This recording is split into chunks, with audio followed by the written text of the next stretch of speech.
All right, so let's go ahead. This came out while we were streaming. We're just going to give it a read. I haven't read it yet.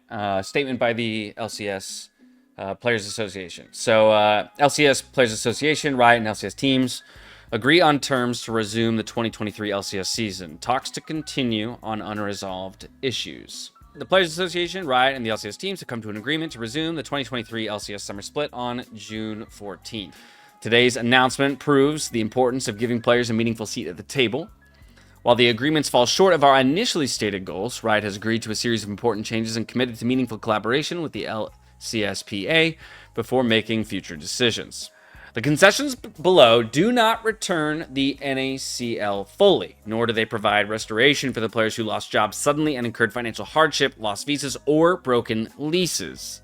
What we have accomplished is a guarantee by Riot going forward to support the new NACL format and its players. Increased financial support for the NACL, accountability measures designed to protect players working for the new operators in the NACL, and lasting protections for our lowest earning members to mitigate harm in the future. Okay, so here is a summary of the terms agreed to since our walkout vote. First, $300,000 for the remainder of the 2023 season to be split amongst the 10 NACL teams in order to boost player opportunity and pay. Okay. So, Riot wrote a check there. 50% of all future NACL sponsorship revenue will now be shared by NACL teams. So, I assume that is to say that Riot previously owned or received 100% of the revenue. So that wasn't... I'm assuming what that means is that Riot previously did not rev share NACL and only the major league of the LCS. Which, if that's the case, great. I don't know how much money comes in through NACL or sponsorships, but that's something. And if we can feed more money to the NACL teams, then they have more money to promote talent. So, okay, only a good thing. The NACL will have a team participation agreement in 2024. This means the NACL teams will have to abide by minimum standards in order to receive payments or revenue share from Riot. That's lovely. We love to hear that, right? Hold individuals or parties accountable to at least certain levels. I'd like to see what that team participation agreement is, of course, but at least the creation of it is a good thing. A minimum of 30 days severance pay for termination without cause for any player earning up to 1.5 times the league minimum salary, and 15 days notice for any player competing on a visa. Okay. I mean, so without cause. That's always tricky.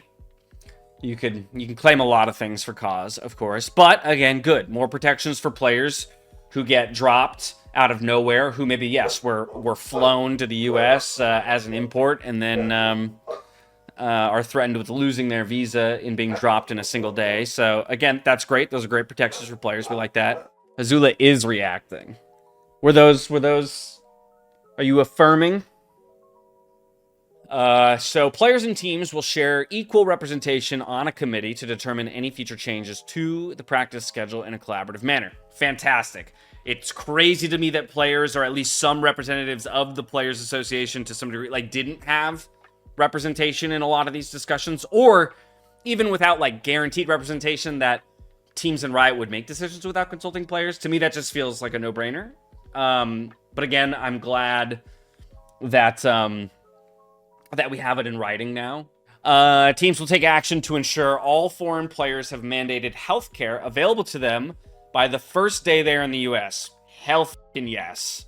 Again, concerns me a little bit that you would bring young players all the way to the US previously and not have them set up in our atrocious healthcare system. Can you imagine? It's already hard enough being an American to navigate our own healthcare system. Can you imagine being a foreigner, moving to the US, uprooting your life, coming to the LCS, or US rather, and then not being set up to deal with our healthcare system? So again, good. These are all good things. I didn't expect any of them to be poor, I guess. Okay, Riot and the Players Association will sign a memorandum of understanding that establishes meetings and notice parameters to ensure all parties are aligned before any future decisions are locked and communications are made. I mean, it might sound crazy, but in a lot of ways, this last bullet point might be the most important one on the list. Let me also just say, big congratulations to these guys. As they say, the fight's not over. There's still a lot that they're fighting for. But I think we need to recognize, one, how historic all of this was.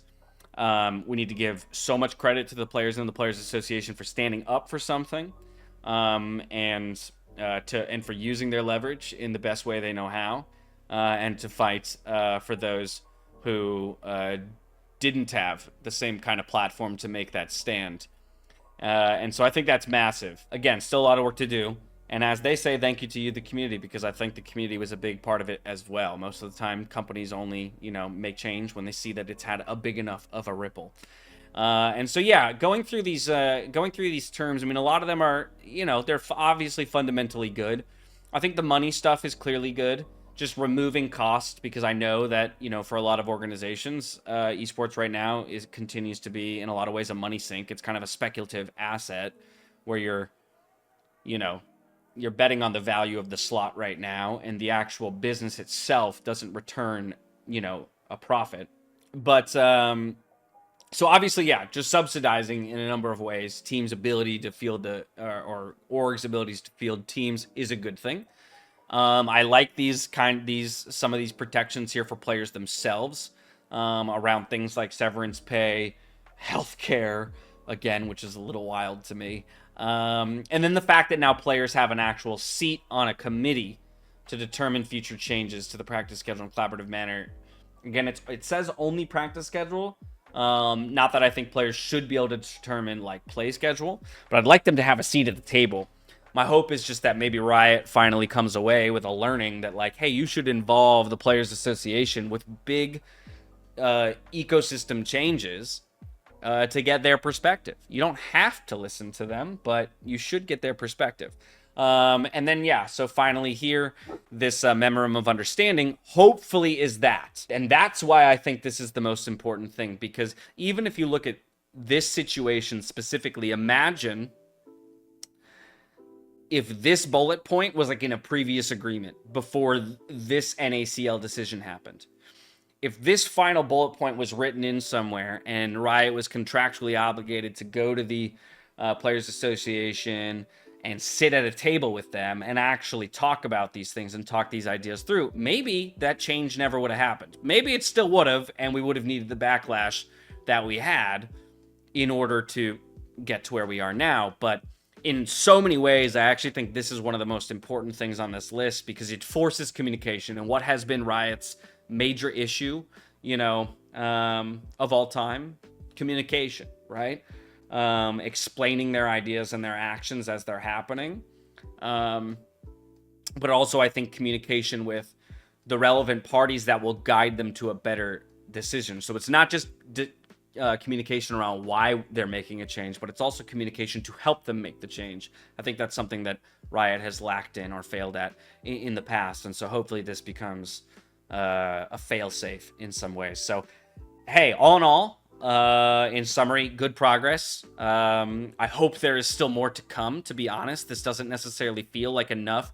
I think in some ways it assuages this immediate issue, but it definitely doesn't assuage overall and overarching concerns that I think people have around just the macro health of competitive League of Legends, and specifically the LCS, right? Where there's still just major concerns around the LCS, both as a product and its longevity and things like that. So still a lot of work to do. Hopefully though this lays the groundwork for the LCS Players Association to actually have conversations with Riot and teams, and we can get better from here. So, hey, all in all, this is relatively positive. All right, y'all, those are my thoughts, and thank you so much for watching. But I'd love to hear your thoughts about Riot and the LCS Players Association's agreement. Let me know what you think in the comments below, and I'll see you guys in the next video. Much love. Peace out.